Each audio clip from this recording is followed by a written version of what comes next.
we're going to do some fan questions.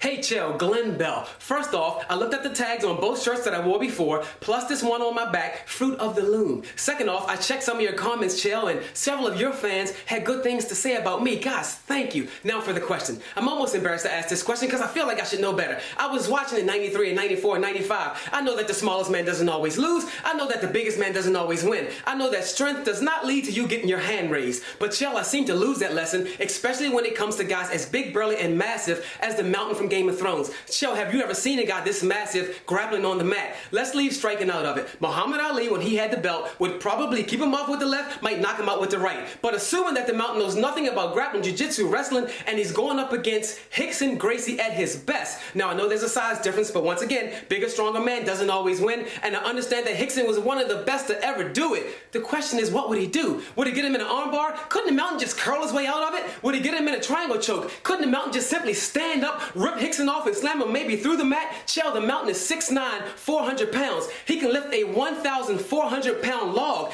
That's like 7 Ricksons with the remainder of a Henry Cejudo. Chael, is there some delta strength where if a guy is too big, too burly, too strong, moves just simply break down? Chael, there's no question that Rickson would try to pull off all sorts of wonderful techniques, but the question is, would anything work?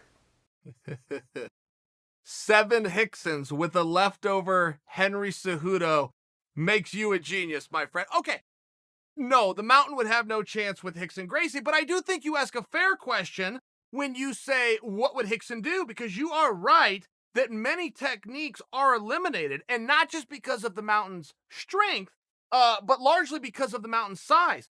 For example, getting a guillotine choke and getting your arm into place over a man that is that massive is a challenge. To get a triangle choke, where you've got to put a guy's shoulder and arm and head and neck between your legs that are only so long. I mean, in fairness to you, Kimura's would be a great option. The armbar, no, he would not pick Rickson up and throw him down. One of the things about jiu-jitsu, and one of the things that largely based its entire rise as a martial art on, was the size thing that you referenced. But the reason that the little guy could beat the big guy is jiu-jitsu would latch everything on. By example, the armbar that you bring up.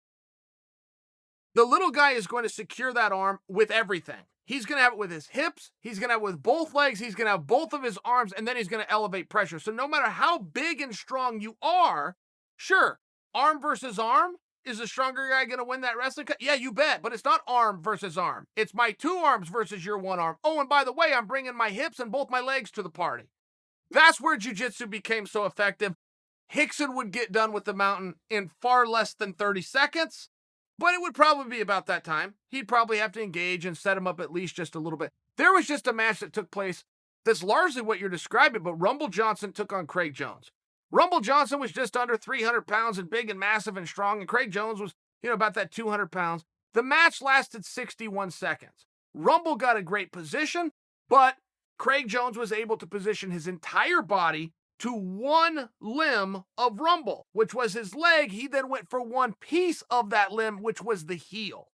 So just by example, we have seen some of these modern day experiences. And yes, the Mountain is a different level of strength, and no, Anthony Johnson couldn't pick up a 1,080-pound log.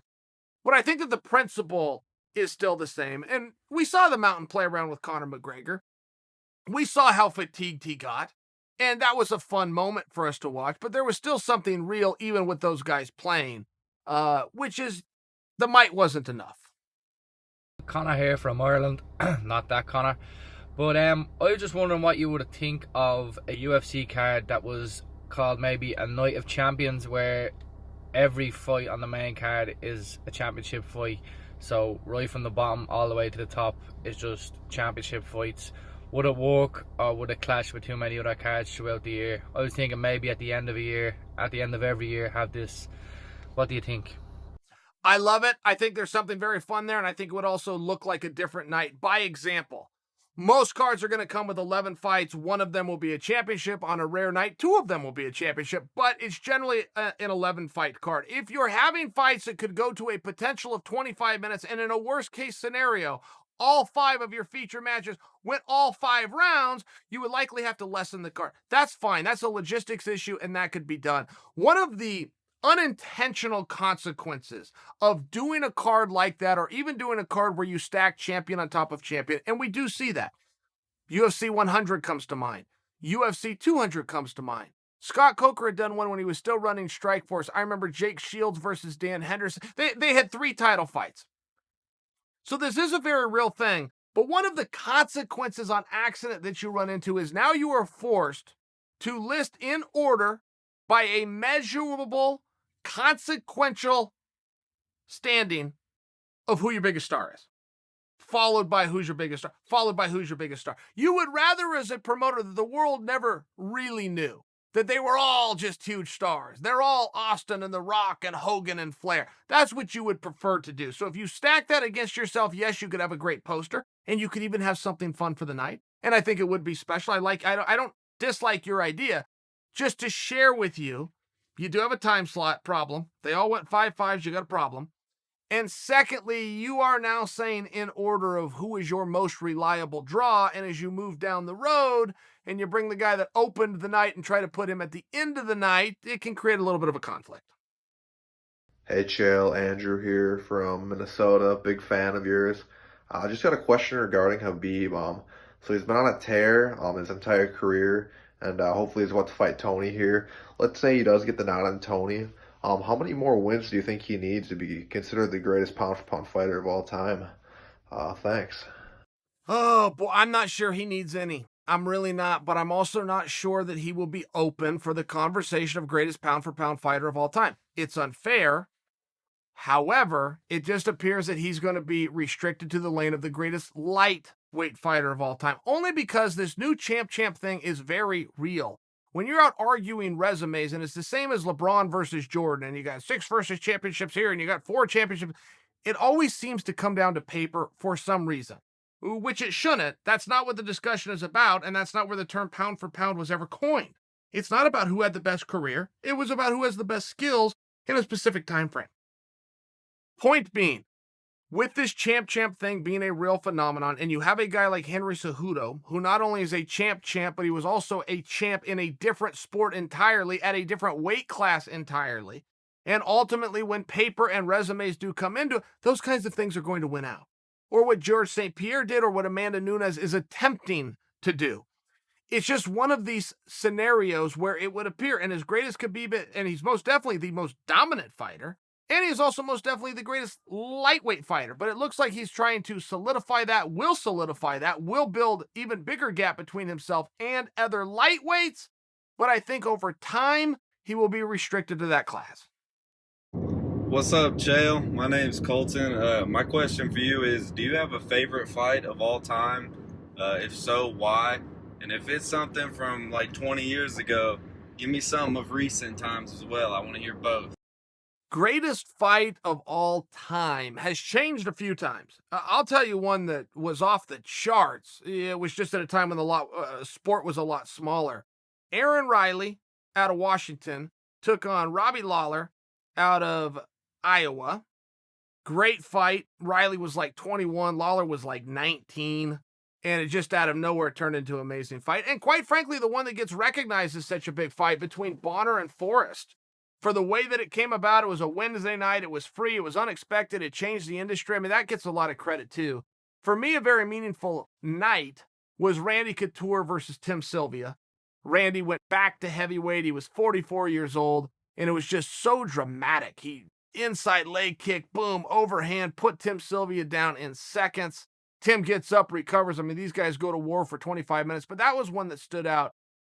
And I don't know that it would win, fight of the night or something, or fight of the year, rather, like, say, a Justin Gaethje versus Eddie Alvarez. But there was so much significance on a 44-year-old man returning to a different weight class, returning to a main event, returning to a world championship and capturing it, that's one that I would offer you. Hey, what up, Chael? It's your boy, Tager. I've been hearing this narrative a lot recently that the only kind of fighter that's going to be able to really challenge Khabib is another high-level wrestler. But I don't think there's any wrestlers on his level. I think he's going to maul them all. So I think the kind of fighter that's going to give him the best fight is going to be a high-level jiu-jitsu guy. Maybe a similar situation how Fabricio Verdum was able to tap Cain Velasquez. And I'm thinking that guy might be Chrome Gracie. You know, I know he's fighting 145 right now, but I think if he moves up, he might have a chance. Wondering what you think about that. Appreciate it. Well, I think that you make a good assessment. I think it's fair, and other people have come to that same opinion and conclusion. I'm just not sure what evidence we have to support it. By example, when you talk about, look, as soon as you add strikes in, everything's different. And you're getting this from a guy who's a black belt in jiu-jitsu. But I will tell you, when the strikes start to come, it's a totally different sport. So let's make this question to favor the crazy grappling jiu-jitsu guy. And let's just go look at Abu Dhabi or Submission Underground or Polaris. But to go back to Abu Dhabi, Mark Kerr entered that. He did not have a black belt, but he had a good understanding of jiu-jitsu.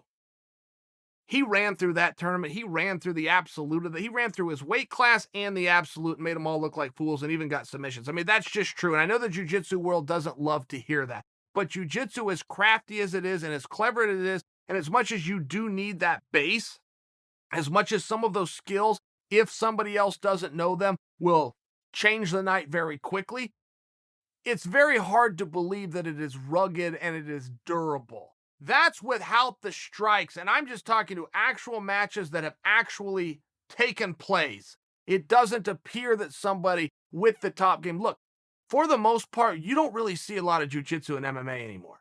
And I know you're thinking that you see guillotines, and I know you're thinking that you see your rear naked chokes. You don't. The rear naked choke is the way out when a guy is tired or scared, or he's just had enough fighting. He will give his back. He will find a way to show it. He will act like he's struggling. He will tap conveniently. That's what the rear naked choke is. A real jiu-jitsu move that could a triangle, which once you're stuck in it, you really are stuck. The armbar is becoming less and less. In MMA, leg locks are almost non-existent. The guys that do them well, it's really a craft and a skill and a thing of beauty. But I would suggest for you, if we're going to make believe that somebody with some level of jiu-jitsu is going to get the jump on Khabib, we have seen Khabib, and I would offer that you go to YouTube and just look this up for yourself, in very high-level grappling matches with very high-level jiu-jitsu guys. No strike. As soon as you add the strikes, it changes everything. Rickson Gracie himself said, you take any black belt, you hit him one time, he becomes a brown belt. You hit him another time, he becomes a purple belt. You hit him another time, he's a white belt. There's a real truth to that. So let's stack the deck for the jiu-jitsu guy just to back your argument. Let's take all the strikes out and go just look at some of the work that Khabib has done that you can even find readily, accessibly available on YouTube. Those guys are not out crafting him. They're not making him sleep on the job or give up or getting him in position. So I think that that is a Hail Mary pass to the highest of levels from somebody who's trying to build maybe somebody from their art, which is jiu-jitsu, but I don't know that we have any reason to believe that there's a likelihood there. Hey Chael, longtime fan, watch you on YouTube, but I got a question. My girlfriend's in the room when we watch your videos. Now, she's very knowledgeable about MMA. She's a good girl, sweet girl, really great hair. But there's a problem. At the end of every video, she looks at me and says, I've learned new information. He's talking out loud. Dare I say, at times, she's called you an idiot. So, at this point, I think my question's obvious. Should I leave her?